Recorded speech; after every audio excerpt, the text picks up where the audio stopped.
Utopia has only to be mentioned to elicit snickers. Utopia is considered not only impossible to construct but boring in how they operate. The reaction is understandable. When we read about someone's conception of utopia, it is easy to see, progress has been halted. Through one contrivance or another, no one needs to struggle to make a living, which means creativity is usually missing. The community is isolated, brittle, and socially stagnant. There is usually very little happening as regards social life. Apriorian Logical proves utopia is not a political entity. Utopia is a model of a community customized to a particular race of people. Apriorian Logical is an environment customized for a highly select group of people, namely utopians. Utopians and human beings are not interchangeable terms. Utopian communities have no social costs. Costs are not externalized onto society and future generations. Have no limits on technological development. There is no barriers to economic development, no primitive state imposed, and no limits on creativity. Are only suitable for utopians. Utopia does not work with liberals or socialists. Reduce risk and threat of loss for utopian investors, clients, and members. A logically coherent and objectively verifiable, quantified verification, in all respects. It does not matter if one believes in God or thinks the Bible is inspired or not, there is only one way to live that constitutes a utopia. The parameters of utopia align with what the Bible describes as a church. The common view of the church as an organization similar to a club is misleading. A better way to understand what the Bible talks about is to think of a culture. Faith refers to a group of people operating without the regulatory apparatus of the state, or what we might call a free market. The key takeaway here is that utopias designed for liberals fail. The way utopia is set up is the way the Bible tells us to set up the church. The building block of utopia is the council. Councils are formed from as few as 3 persons to as many as 15. Councils can be considered a work group. Councils are of 2 types. Limited councils are 12 levels high and general councils are 12 sectors wide. Limited councils are horizontally part of a general council, and each general council is vertically constructed from limited councils. Each council is headed by a chairperson. The chairs of the lower councils form the members of the next higher level council. Apriorian Logical is fractal and modular. It also is organized by the principle of subsidiarity, and goods and services are priced according to the labor theory of value. Each sector of the lower councils represents a different occupation. There are 12 sectors representing 12 occupational sectors, example, the construction sector, the health and welfare sector, the educational sector, and so on. A local council administrates each occupational sector. A general council deals with intersectional issues. Economic development and the transfer of resources between sectors are examples of things a general council would adjudicate. All work done by members is paid for. There are no volunteers.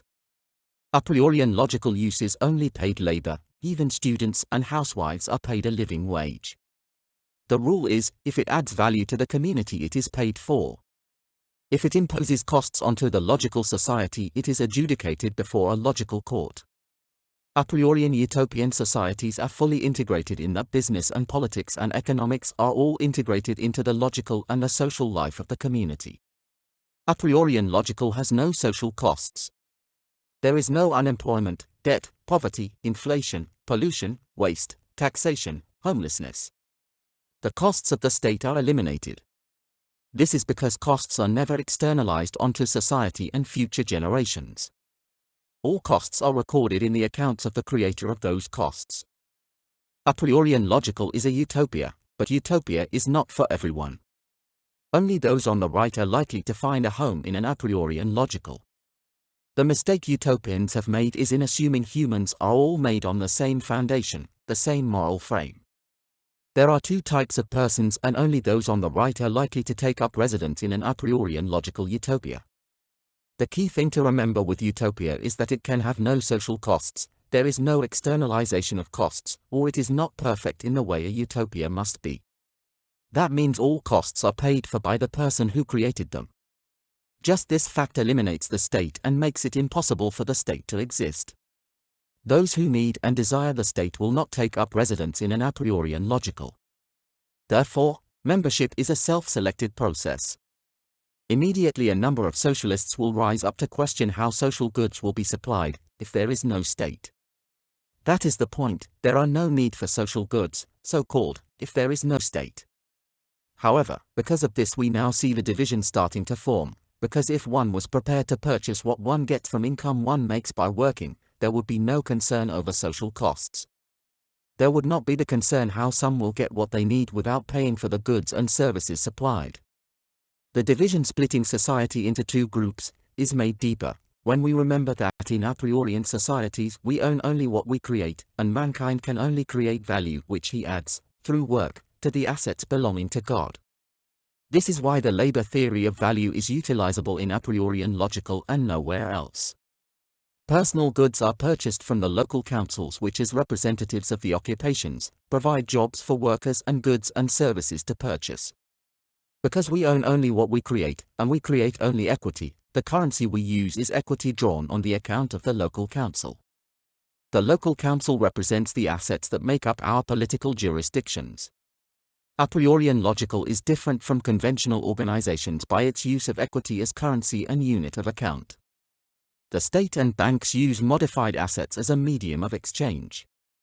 As such, their currency has intrinsic as well as nominal value.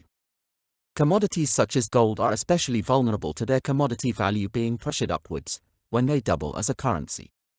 There is no known path to any asset being used as a means of exchange and a commodity that can be bought and sold that will not lead to inflation. Apriorian Logical does not have inflation because it uses a unit of account rather than a medium of exchange. Unit of accounts have no value. They are nothing more than part of a method of accounting and a way to quantify value. If you have 1,000,000 units of account, you do not have something of value, you merely have credits to be subtracted from as you consume goods and services. Units of account represent equity drawn on Apriorian Logical. Work creates equity and equity is issued as preferred shares. Preferred shares is contracted to prefers and designated by the symbol for the purposes of accounting.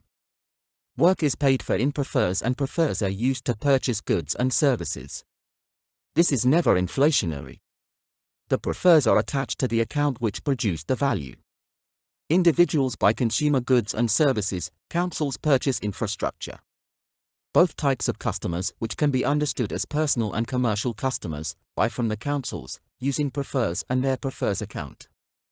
A national council purchases national roads and other nationwide infrastructure projects from a nationally situated council, whereas a state or provincial level council will purchase infrastructure that serves the state or province. Neighborhoods, cities and regions have their councils and these purchase infrastructure from other councils as needed, using prefers as the unit of account. When a purchase is made, the seller's account is credited the same amount debited from the buyer's account. The use of prefers or equity accounting is never inflationary and produces no interest-bearing debt.